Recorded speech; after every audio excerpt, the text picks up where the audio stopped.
Hello guys! I-review natin tong video na to. So ito, pumunta kami sa...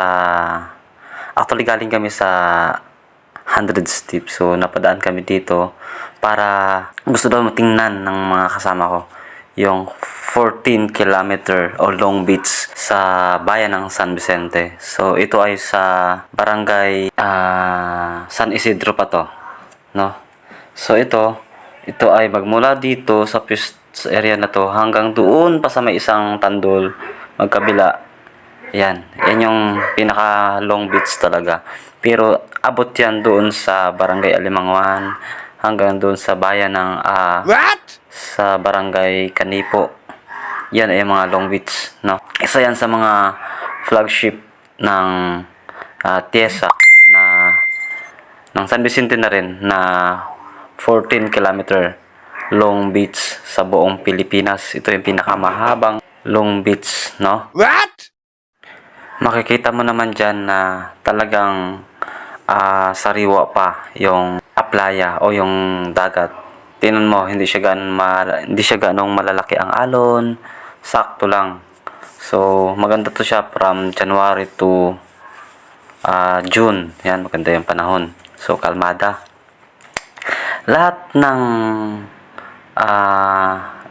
kalsada galing doon sa main road o sa highway papuntang playa ay sa area na to ay simentado na lahat. Meron na ditong mga hotel na nakatayo. Isa na dito yung pinakamalaki na hotel. Ito yung Hotel Elizabeth. So, nandito rin yung Club Agutaya, yung mga bagong resort na kakagawa lang.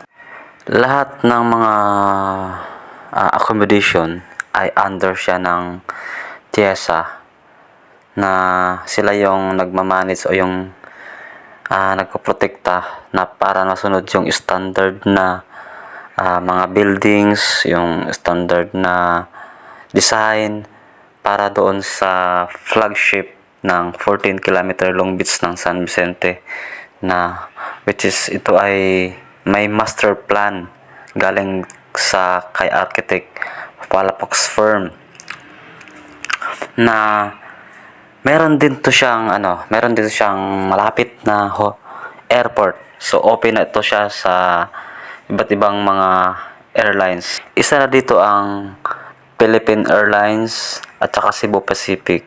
So meron din dito may mga 6-seaters lang na mga aeroplano. So available dito sa bayan ng San Vicente. Ito ay from San Vicente to bayan ng El Nido is sasakay ka ng van kung gusto mo mag-private. Merong isa rin na dito tourist destination ay doon sa Port Barton at saka sa Alimanguan, kung saan ito ay surfing capital ng Palawan, ang barangay Alimanguan. Kaya ano pa ang inaantay mo? Pasyal na sa bayan ng San Vicente, Palawan.